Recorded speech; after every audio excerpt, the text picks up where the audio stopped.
Good evening, everyone. So this is a presentation for Professor Jonathan Kraemer's course on the Pentateuch offered through Concordia Lutheran Seminary.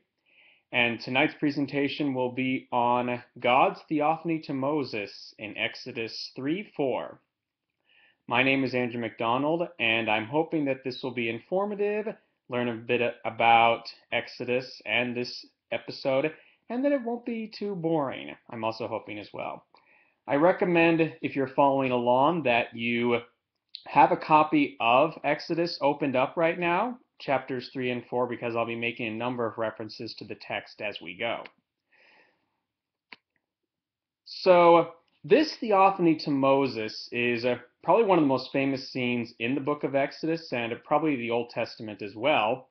It's been a text that has been studied a lot. In particular, one of the things that people are really interested in is the name of God, which he reveals to Moses in the middle.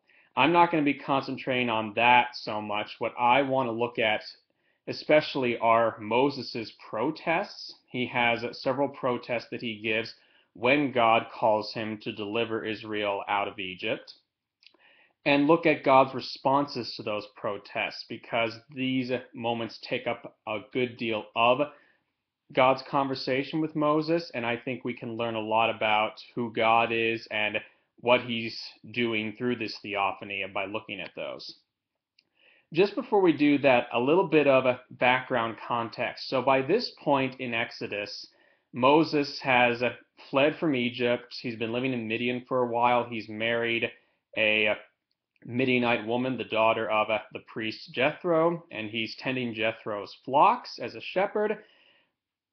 Right before this, at the end of chapter 2 of Exodus, we are reminded that Israel has been suffering in Egypt for a long time. She has been crying out to God, and God has heard her cry. And also, more importantly, he has remembered his covenant with Abraham, Isaac, and Jacob, the patriarchs, which comes into play when he talks to Moses. So he appears to Moses at Mount Horeb in a burning bush, which is quite famous. But what's interesting is that it's a bush that is on fire, but the fire is not consuming it. The bush is not destroyed.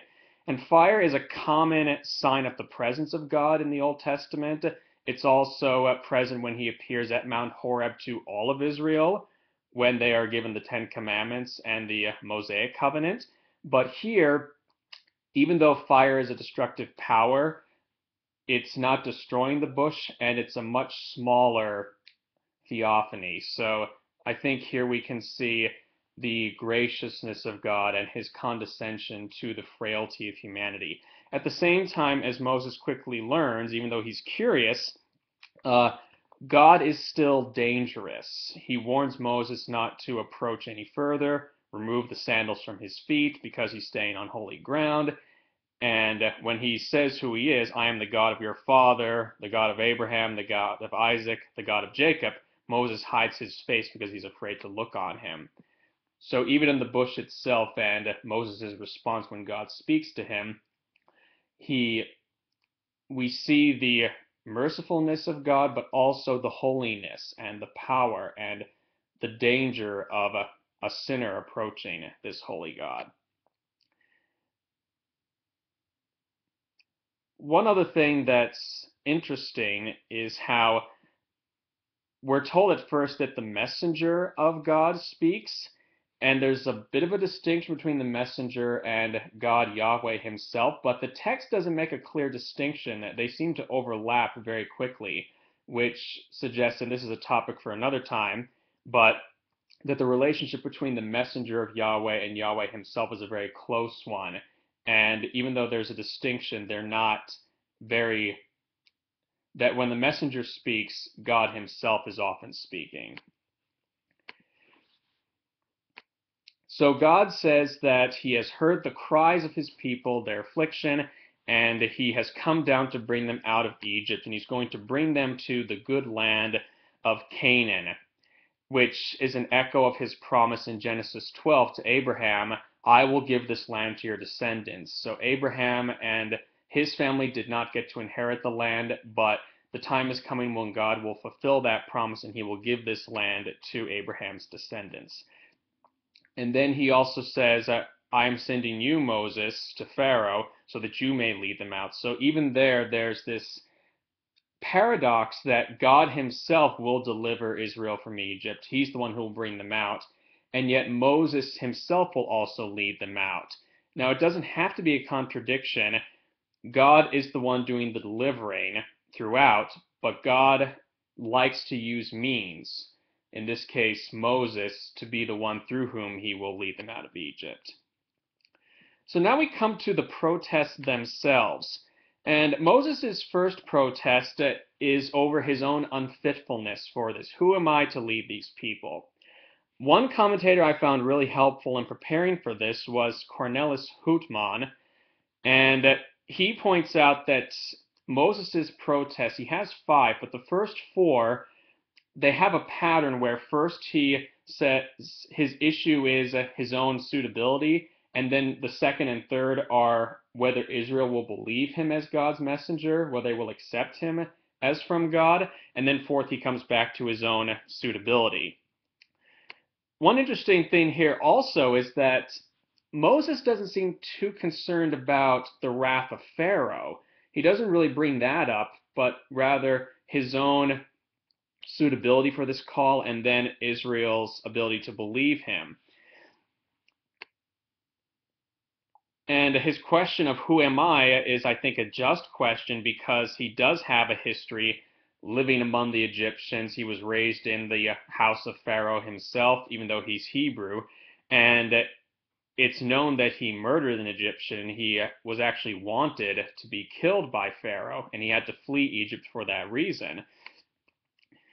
And yet God assures him that he will be with him, and the verb he uses is ehyeh. So this is an imperfect kal, the root he yod he, which usually means be or happen or become. And this verb is significant throughout this passage. God uses it several times. But the promise is, I will be with you. And then as a sign, he says, when you come out of Egypt, you will worship, or rather you will serve God on this same mountain, which is nice, but I think it's also not so helpful right now because that's after the Exodus, but how is this going to help Moses feel ready for this work now? So the second protest is about Israel. Well, if I tell them the God of your fathers came to me, they may say, what is his name? How do I respond? And again, in this whole passage, this moment is probably the one that has received the most attention.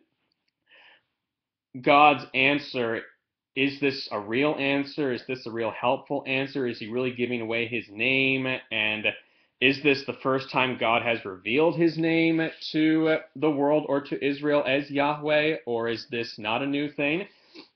So some of the issues that come up for scholars is this a new thing that Israel's learning, or do they already know that his name is Yahweh? And the question would be a test for Moses. Oh, so God came to you. What's his name? And if you say Yahweh, then that's proof that it is actually our God. If you don't, then we don't believe you because that's not his name. God's actual response is ehyeh asher ehyeh, and it's been translated in multiple ways. I am who I am. I will be who I will be. The ambiguity of the imperfect form comes up here, whether it's present tense, future tense, otherwise. I am that I am has been another one. Houtman actually renders it as, who does it matter who I am? So clearly he thinks this is not much of an answer. It's more saying, what kind of question is that? For myself, I'm not so sure whether it is a clear, direct answer or more of an evasion. I do think that it is an answer. He gives Moses a name, and again he uses that word ehyeh, and then he'll say, tell them I am sent me to you, but then he will say, tell them Yahweh sent me to you. And either way, I think it's emphasizing that God is still a mystery. I mean, So I am who I am, okay, but who are you exactly, and what is your character? I don't know if that itself gives much of a sense, although the fact that God continuously refers to himself as the God of Abraham, Isaac, and Jacob connects him to the history of the patriarchs. I am the same God who spoke to Abraham, and I am the same God who is now speaking to Moses and will speak to Israel through him. I have kept my promises, I am for my people, and I am going to see them through. And yet, his answer still preserves some mystery. You can't get a handle on God. He will reveal himself, but he's still the Almighty God. He is the sovereign one. And I think here a lot of commentators helpfully emphasize that God, God's being is not conceptual, it's revealed in his activity. He's the God who acts in history with particular people, and he does specific things. In this case, he's going to lead them out of Egypt from the slavery of Pharaoh. Third protest, again, this involves Israel not believing Moses. So he says that they won't believe me or they won't listen to my voice, and his voice becomes significant later on as well. So God gives him three signs. First, that his staff can become a snake, that his hand will turn white as snow, and then Moses can turn it back to normal. And then if they don't believe those, that he can take some water from the Nile, drop it on the ground, and it will turn to blood. Although he only has Moses perform the first two right now, he doesn't have the third one. But he says if they don't believe the second, then the third may do the trick. These signs are proof that God rules over nature. He can change the natural world, and also proof that Moses is his actual representative. So his ability to do this is evidence that God did speak to him and has made him his messenger, rightly. And yet, that's still not enough for Moses, so he now returns back to his own insuitability. And now he's more specific. The issue is, I'm not a good speaker. My speech is poor. And God's response again deals with his control over creation, but now it's over the faculties of man instead of the natural world itself. So who made man able to see, to hear, or to speak? Is it not I? Now go. And once again, he uses that verb, yea, I will be with you, but now it's I will be with your mouth, and I will teach you what to speak. So with all of these, we would think Moses has all the support he needs, and yet he still tries to get out of it. And now the fifth protest is really a cop-out. Lord, please send someone else. And now God becomes angry. But what I find fascinating is even when God becomes angry, he still seems gracious. Even though he's angry with Moses, he still makes a concession for his anxiety over his speech. So he appoints Aaron, Moses' brother, to be his spokesman. And the relationship between Moses and Aaron is an interesting one because Moses will act as God to him, God says. God will give Moses his words, and then Moses will give them to Aaron. And again, God promises to be with Aaron and Moses and with their mouths and to teach both of them. So again, he's using that I will be verb, which appears so many times in here, as a promise of God is with them, and he will see this deliverance of Israel through, and he will make sure that it is done. He's not going to leave them to their own efforts here. And then, of course, he tells Moses to take up his staff, and then Moses prepares to go back to Egypt, and the theophany ends. In conclusion, several major themes to keep in mind throughout here is that the deliverance of Israel is God's work. If it depended on Moses, it would not have happened, and Moses is not chosen because he's meritorious, but because of God's grace. And yet, he clearly wants to work through Moses. He's not going to let him evade the call.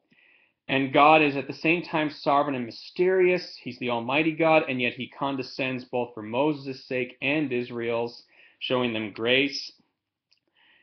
And even Moses' protests are a chance for God to reveal himself as the God of Israel and the God who will rescue them and the God of grace, even as he's the Almighty One. Hope that's been helpful. and have a good night.